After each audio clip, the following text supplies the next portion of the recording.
తాకట్టులో ఉన్న బంగారాన్ని విడిపించి ఆ రోజు ఆన్లైన్ రేటుకే మేము కొంటాం. Sharma gold company. నమస్కారం, సుమన్ టీవీకి స్వాగతం. ప్రస్తుతం మనతో పాటు ఉన్నారు శ్రీచక్రపీఠ వ్యవస్థాపకులు, ప్రముఖ జ్యోతిష్య పండితులు, మనందరికీ సుపరిచితులైనటువంటి డాక్టర్ ప్రదీప్ జోషి గారు. గురుగారు నమస్కారం అండి. శ్రీమాత్రే.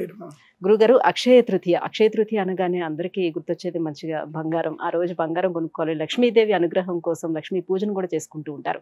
అయితే అక్షయ తృతీయ యొక్క వైశిష్ట్యం ఏంటో తెలియజేస్తారా? శ్రీ గురుభ్యో నమః. శ్రీమాత్రే నమః. సిద్ధలక్ష్మీర్ మోక్షలక్ష్మీ జయలక్ష్మీ సరస్వతి శ్రీలక్ష్మీర్ వరలక్ష్మీ చ ప్రసన్న మమ సర్వదా. శ్రీమాత్రే. లక్ష్మీదేవి యొక్క గొప్పతనం ఏంటో మనం ఎవ్వరికీ ప్రత్యేకంగా చెప్పాల్సిన అవసరం లేదు. చిన్న పిల్లాడి దగ్గర నుంచి అందరికీ తెలుసు. లక్ష్మీదేవి అంటే ఏంటి అంటే డబ్బులు. అందరికీ తెలిసింది లక్ష్మీదేవి అంటే cinnamon for the money. Money అంటే లక్ష్మీదేవి, లక్ష్మీదేవి అంటే మనీ. ఇది అందరికీ తెలిసిన విషయం. ఈ సంవత్సరానికి ఉన్న గొప్పతనం ఏంటంటే, ఈ సంవత్సరం ఒక గొప్ప ముహూర్తం వచ్చింది. ఏమిటంటే, ఈ సంవత్సరం అక్షయ తృతీయ శుక్రవారం వచ్చింది. అది కాకుండా గురుగ్రహము అక్షయ తృతీయ ఎప్పుడు మారుతున్నాడు అంటే, సంధికాలంలో అక్షయ తృతీయ ఎప్పుడు గురుగ్రహం మారుతున్నాడు. గురువు మారే సమయంలో అందరి జీవితాలు మారిపోతాయి. మే 1వ తారీఖు గురువు మారుతున్నాడు. మే 10 వరకు సంధికాలము. మే 10 తర్వాత గురుగ్రహ ప్రభావం చూపించడం జరుగుతుంది. ఎవరెవరికేనంటే, మేషరాశి వారికి, కర్కాటక రాశి, కన్యా రాశి, వృశ్చిక రాశి, మకర రాశి, ఈ 5 రాశుల వారికి మే 10వ తారీఖు తర్వాత రాజయోగం వస్తుంది. జాతకం బాగాలేదు, గురుగ్రహం మారాడు, ఏం ప్రయోజనం? ఏం రాదు. అందుకే వీళ్ళు మహాలక్ష్మి యాగం తప్పకుండా చేసుకోవాలి. వీళ్ళకి రాజయోగ సిద్ధి కలుగుతుంది. 5గురికి రాజయోగం వెళ్ళిపోతుంది. ఎవరికి? మీనరాశి వారికి, మిథున రాశి వారికి, సింహరాశి వారికి, తర్వాత ధనుసు రాశి వారికి, తర్వాత తులారాశి వారికి. ఈ 5 రాశుల వారికి రాజయోగం వెళ్ళిపోతుంది. అంటే అరిష్టాలు రాబోతున్నాయి.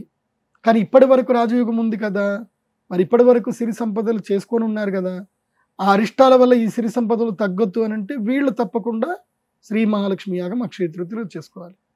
ఇక న్యూట్రల్గా ఉండేటువంటి రాశులు రెండే రెండు. ఒకటి కుంభరాశి, రెండవది వృషభ రాశి. వీళ్ళు ఏం చేసుకున్నా ప్రయోజనం లేదు. సో వీళ్ళు సేవ తప్పకుండా చేయాలి. యాగం చేసుకుంటే గుడ్డిలో మెల్లి అన్నట్టుగా ఏదో నడిచిపోతుంది. ఆ తర్వాత సంవత్సరాలకు బాగుంటుంది.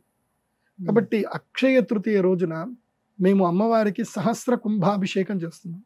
అంటే 1000 కలశాలలో నీళ్లు నింపి ఆ వరుణ మండల పూజ చేసి సహస్ర కలశ మండలావర్తి అయినటువంటి శ్రీచక్రాన్ని ఏర్పాటు చేస్తాం. ఆ శ్రీచక్రంలో అమ్మవారి యొక్క శక్తిని ఆవాహనం చేస్తాం. అలా ఆవాహనం చేసినటువంటి ఆ శక్తి జలముతో అమ్మవారికి అభిషేకం చేస్తాం. ఆ తర్వాత మీరు కావాలంటే ఎవరైనా రండి, మీ కెమెరాలో కూడా బంధించుకోండి. ఆ సమయంలో ముందు రోజు అంటే అక్షయ తృతీయ రోజున ఉదయం 9 గంటలకి అమ్మవారిని ఫోటో తీసుకోండి. అక్షయ తృతీయ రోజున అభిషేకం అయిపోయిన తర్వాత అమ్మవారి ఫోటో తీసుకోండి. ఇలా 1000 రెట్ల కాంతి కళ అద్భుతంగా కనిపిస్తుంది అమ్మవారి ముఖంలో. కాబట్టి అంత అద్భుతమైనటువంటి శక్తి సంపన్నమైనటువంటి రోజు అక్షయ తృతీయ. కాబట్టి ఆ అక్షయ తృతీయ రోజు అమ్మవారికి అభిషేకం చేసిన కలశము మీ ఇంటికి తెప్పించుకొని మీ సంకల్పం చేసుకోవాలి. ఇప్పుడు చాలా మందికి చాలా సంకల్పాలు ఉంటాయి.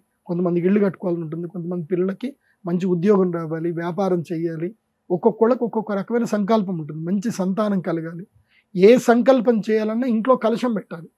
ఆ కలశం ఎక్కడి నుంచి రావాలి అని అంటే వరప్రసాదంగా అమ్మవారి దగ్గర నుంచి రావాలి.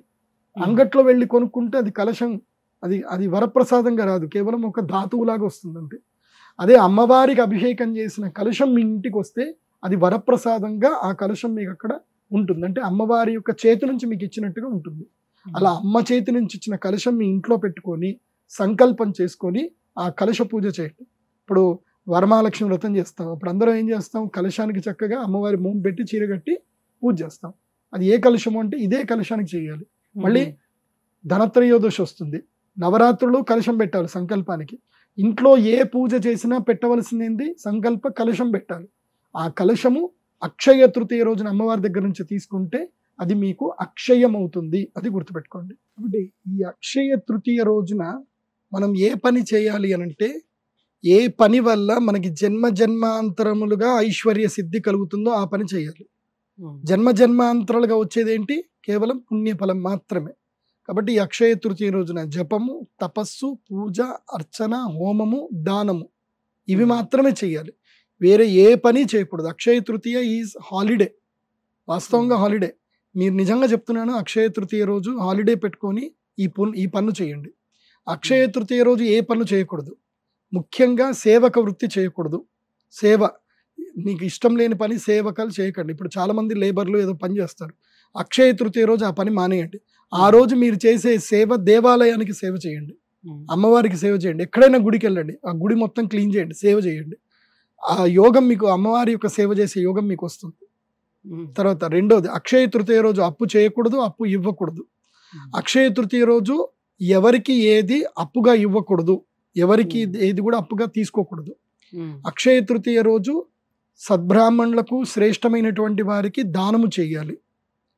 అంటే హుండీలో డబ్బులు వేయకూడదు. నేను చెప్పేది, హుండీలో డబ్బులు వేస్తే ఇంకంత వేస్ట్. ప్రభుత్వ కబ్జాలో హుండీలో డబ్బులు వేస్తే ఏం లేదు, ఇంకా పాపం వస్తే తప్ప పుణ్యం రాదు. ఎందుకోసమంటే వాళ్ళు దాంతో ఇంకా దుర్మార్గంగా పనిచేస్తున్నారు. అది దేవుడికి ఇచ్చినట్టు కాదు. సో ఎవరైతే ధర్మాన్ని నిలబెడుతున్నారో, ఎవరైతే గోవులని సంరక్షిస్తున్నారో వాళ్ళకి వెళ్ళి దానం చేయండి. ఇప్పుడు గోదానం, ఎక్కడైనా సరే గోశాలలు ఉంటాయి, ఆ రోజు వెళ్ళి గోవులకు ఏదైనా దానం చేసి రండి, గోవులకు ఏదైనా ఇచ్చిరండి. సో ఈ రోజు ఏదైతే మీరు దానం చేస్తారో అది అక్షయం అవుతుంది, గుర్తుపెట్టుకోండి. అక్షయ తృతీయ రోజు చేయవలసింది దానం. మరి బంగారం ఎందుకు కొనుక్కుంటున్నారంటే వాడికి ఒక పిచ్చి ఏంటంటే కనుక బంగారం మనం అక్షయ తృతీయ రోజు కొనుక్కుంటే అది కూడా మనకు అక్షయం అవుతుంది, సో బంగారం ఇంకా పెరుగుతుంది తప్ప తరగదు అనుకుంటారు. సరే, అది ఒక విధంగా మంచిదే. ఎందుకోసమంటే కలియుగ ధర్మం ఏంటంటే బంగారము ధర ఎప్పటికీ పెరుగుతానే ఉంటుంది తప్ప ఎప్పటికీ తగ్గదు. యుగ ధర్మమే అది. సో బంగారం ఇప్పుడు నేను పుట్టి ఎరిగి నాకు ఊహ తెలిసినప్పుడు బంగారం 4,600 రూపాయలకి 10 గ్రాములు నాకు ఊహ తెలిసినప్పుడు. ఇప్పుడు 24 క్యారెట్స్ 73,000. ఇంకా పెరుగుతుంది తప్ప తగ్గేదైతే లేదు. ఏదో కొంచెం గ్రాఫ్ పడిపోతుంది తప్ప ఎట్టి పరిస్థితుల్లో బంగారం ఎప్పుడైనా గుర్తుపెట్టుకోండి, 15% కన్నా గ్రాఫ్ ఎప్పుడు కూడా పడిపోదు, ఇప్పుడు కూడా పడదు. కాబట్టి బంగారం ఎప్పటికీ కొనుక్కున్నా అది నిలిచే ఉంటుంది తప్ప నష్టం అయితే లేదు. మీ పిల్లల కోసం, అంటే ఇప్పుడు మీ చిన్న పిల్లలు ఉన్నారనుకోండి, వాళ్ళకి పెళ్లి కోసం కావాలంటే ఇప్పుడే బంగారం కొనిపెట్టుకోండి. ఎందుకోసం అంటే మీ పిల్లలకి 25 ఏళ్ళు వచ్చేసరికి ఆ బంగారం ధర అప్పటికి 1,50,000 అవుతుంది. ఆ బంగారం ఎప్పటికీ తగ్గదు. ఇంకొకటి కూడా చెప్తున్నాను, ఎందుకోసం అంటే అక్షయ తృతీయ అంటే చాలా మంది బంగారం కొనుక్కోవాలనుకుంటారు. ఇప్పుడు బంగారం కొనుక్కోండి. ఎందుకోసం అంటే రేపు యుద్ధాలు జరుగుతున్నాయి. యుద్ధం జరిగినప్పుడు చాలా ధన నష్టం జరుగుతుంది. సో దేశాలకు మధ్యన ఫినాన్షియల్ డీల్స్ జరుగుతాయి. దేశాలకు మధ్య ఫినాన్షియల్ డీల్స్ ఏ విధంగా జరుగుతాయంటే కేవలం బంగారం, గోల్డ్ రిజర్వ్ వల్లనే జరుగుతాయి. సో గోల్డ్ రిజర్వ్స్ ఎక్స్చేంజ్ అవుతాయి కాబట్టి గోల్డ్ ధర భయంకరంగా పెరుగుతుంది. కాబట్టి ఇప్పుడు ఇది 73,000, ఇంకా తక్కువ. ఇయర్ ఎండింగ్ వచ్చేసరికి 90,000 కూడా వస్తుంది యుద్ధాలు అయితే. సో ఇప్పుడు బంగారం కొనుక్కునే టైమే. గ్రాఫ్ ఎప్పుడు పడిపోతుందో రెడీగా వెయిట్ చేయండి. అంటే 69,000కి ఎప్పుడైనా వస్తుంది బంగారం, గ్రాఫ్ పడుతుంది. 69,000 వచ్చినప్పుడు టక్కని కొనేసుకోండి. అది అలర్ట్స్ ఉంటాయి మీకు, అప్ స్టాక్స్లోనో దేంట్లోనో అలర్ట్స్ ఉంటాయి. మీరు అలర్ట్స్ చేసి పెట్టుకోండి స్టాక్ మార్కెట్ది. దాంట్లో ఇట్లా పడగానే అట్లా కొనేసుకోండి. గురుగారు, అక్షయ తృతీయ యొక్క వైశిష్టం ఏంటి? ఈ అక్షయ తృతీయ రోజున ఎటువంటి పనులు చేస్తే అమ్మ అనుగ్రహం అనేది మనకి లభిస్తుంది అనే విషయాన్ని తెలియజేసినందుకు ధన్యవాదాలు. సుమన్ టీవీలో మీ పర్సనల్ అండ్ బిజినెస్ ప్రమోషన్స్ కోసం కింది నెంబర్కి కాంటాక్ట్ చేయండి.